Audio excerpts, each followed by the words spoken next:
Hello and welcome. My name is Zafar Iqbal, and you are watching the Mojo Story. Afghanistan's foreign minister is in India since yesterday. Uh, he met with the foreign minister, uh, and now today he went to Deoband, where he also had meetings.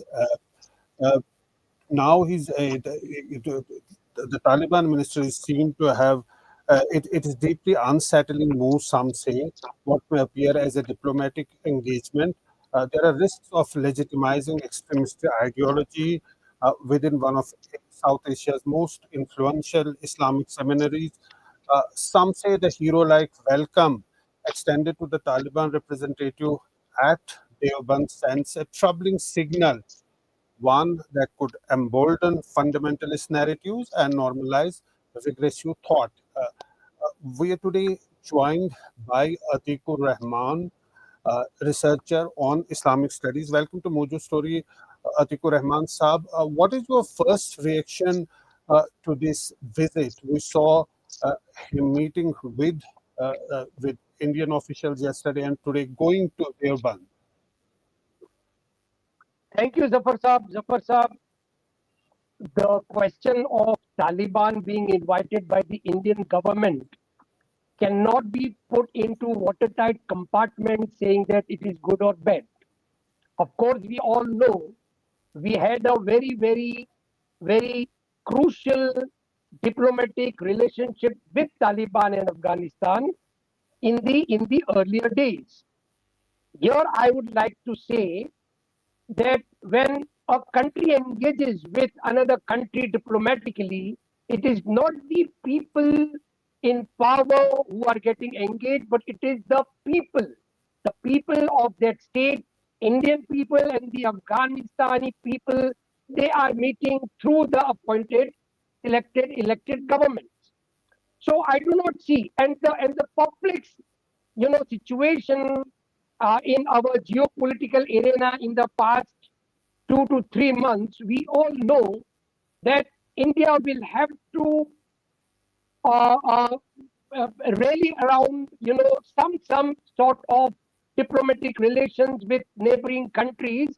And as I said, Afghanistan is a very old ally of India. India has invested crores and crores of rupees into its country, even when there was terrorism. Now the question of Taliban comes. We had seen earlier that India had passed, dictates against Taliban.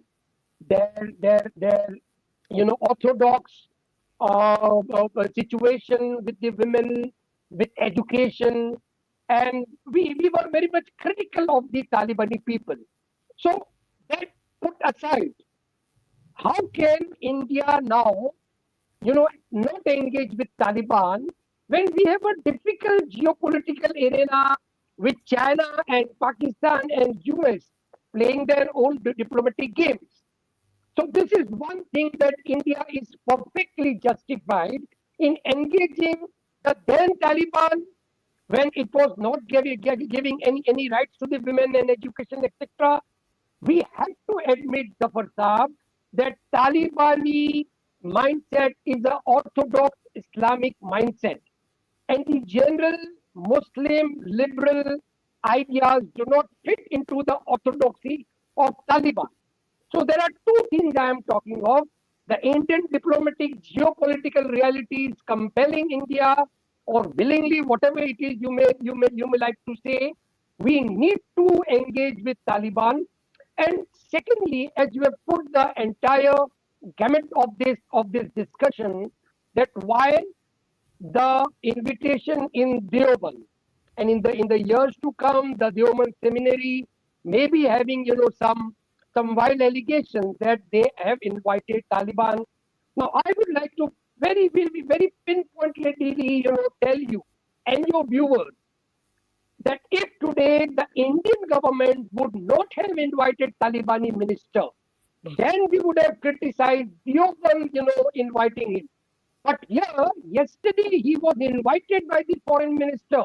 We had a very crucial meeting with the minister, and then now today he is going to Deoband. So Deoband is completely justified, welcoming the Taliban minister. As far as the thoughts of the Deoband seminary goes, Zafar Saab, we all know that liberal Islam and Muslims do not, ratify any of the acts which is, connected with Orthodox Islam. Deoband Seminary is an Orthodox Islam. They preach Orthodox Islam, and we will have to take it in our stride. And Deoband will have to be engaged, not denounced, not we cannot just keep it aside saying that no, this is not Islam. We will have to convey the liberal teachings of Quran and the Prophet Sunnah to the Deoband. And if they are not having anything in common with Hadith, and they are very much welcoming it. Deoband has never said that they are, having a full stop of discussion. Of course, they believe in istihad, they believe in istima, and they openly tell that the Orthodox Islam is their favorite. So I do not see in the years to come, people might criticize it, but they are completely justified because the Indian government has invited it.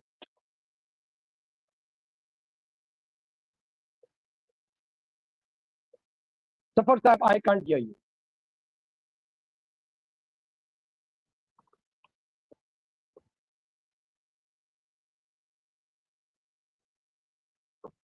No, I can't hear you, Zapata. Can you hear me now? Yeah, now it's okay. Now Yeah. it's okay. So I was saying that, of course, he's come on the Indian government's invitation, but there is a whole lot of messaging in all of this. The government of India's position, not till long ago, was that there is no difference between good Taliban and bad Taliban. Now that there is a element of real politics, and he's been invited here, keeping in view uh, the geopolitical situation, and particularly in India's neighborhood. But there is a lot of messaging also in all of this. Yesterday, there was a press conference where women were not allowed. Perhaps they were not invited in the press conference. And that became an issue. There are fundamental differences, there are fundamental clashes. Now, today he goes to Deoband and he receives a hero's welcome. There are people lining for selfies. How do you think this is playing out? Well, Zafar sir, most of the madrasas in Afghanistan, as far as I have researched about it, and even in Pakistan, belong to the Deobandi sect. And this is very fundamental that if they are coming into a country, say for example, if any Sikh, a guru lands up in India, and even if he is having deep connections with the otherwise condemned lot of the Punjabi movement, that separatist movement, even then the Sikhs will be inviting them to the Gurudwara. In the same manner, if there is any Maulana astute person comes into from Pakistan, he will be visiting Ajmer. So what is the big deal?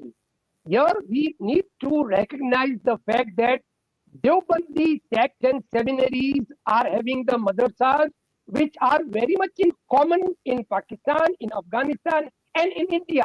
Yes, I criticize their orthodoxy, I criticize their position related to women's education, but that is not that we should completely cut off our ties. If India, what No, I said, we see, but the point is, if they are strict on women's education and women rights, and they didn't allow uh, women to be a part of that press conference, and today he goes to Deoband, tomorrow he'll go to Taj Mahal. Isn't there a fundamental clash here? Because if you go there and people line up for selfies, what do they make out of this? India, of course, is a democratic country, a free country. There shouldn't be any curbs as such, and there aren't any curbs. But the messaging is there, because if he goes to Taj Mahal, he's here for 8 days. We This is just his second day. suppose now we will have to see whether in the Taj, if there are other tourists and there are women, there are even foreigners. And as you said, they might be having selfies with the minister. He must be in the forefront. In the background, there must be other tourists, including women. that will be a very, very interesting position. As you said that in the press conference, the women were not allowed. We will have to check whether they were barred from entering it or the Taliban No, had a perhaps condition. they were not sent across an invitation because had they weren't there present at the venue. But whatever happened, that the women were not female. There were no female journalists in that hall, That's what I and said. they We'll need and to find women out. and female journalists, strongly journalists have taken up this matter. Not just Yes, female journalists, but other journalists also. Everybody has a right to be a part of the press conference and to ask question. At least this doesn't happen in India, but they, because Taliban embassy is technically a part of Afghanistan. So India, of course, outside of Taliban embassy, Afghanistan embassy, it will not work. But inside the embassy, they could impose that rule. But again, there is a mismatch. There is he. I want to show this visual here. The man is being interviewed. It's an international channel by a female journalist, and female journalists were not allowed inside that hall for the press conference. Again, there's some sort of a hypocrisy out here. definitely, definitely. I agree with you. Now, the Indian side will have to make it very, very clear to the Talibani people and their diplomats that if and when there is an embassy and there is a diplomatic mission, India might put a condition that such and such amount of women will be invited from Pakistan, and also the Indian side will be having their own women people to bureaucrats to convey their message. So this will be a very, very tight situation, I think, for the Indian side, even for the Afghanistan. What I need to convey, the Prasad, is so far we were being condemned that we are with the Taliban, we are orthodox, we do not wish to, engage women. That need to be clarified that liberal Islam is very much different from orthodox Islam.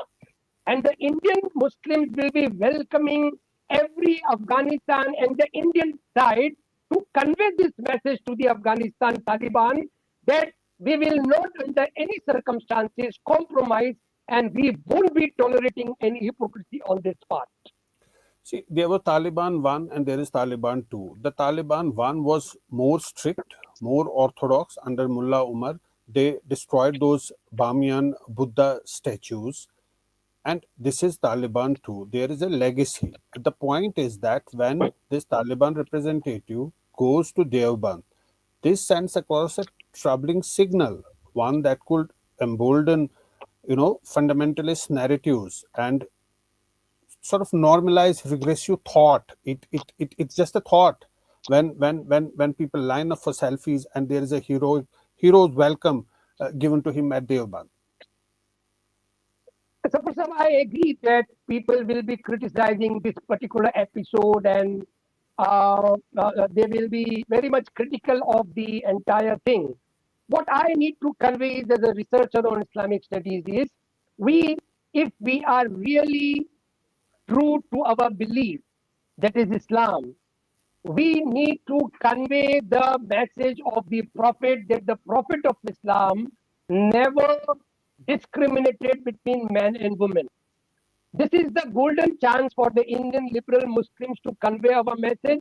Now, Deoband need to understand that you cannot walk into a global entity with these fundamentalist ideas of women not, allowing into press conferences and education and their diplomatic missions.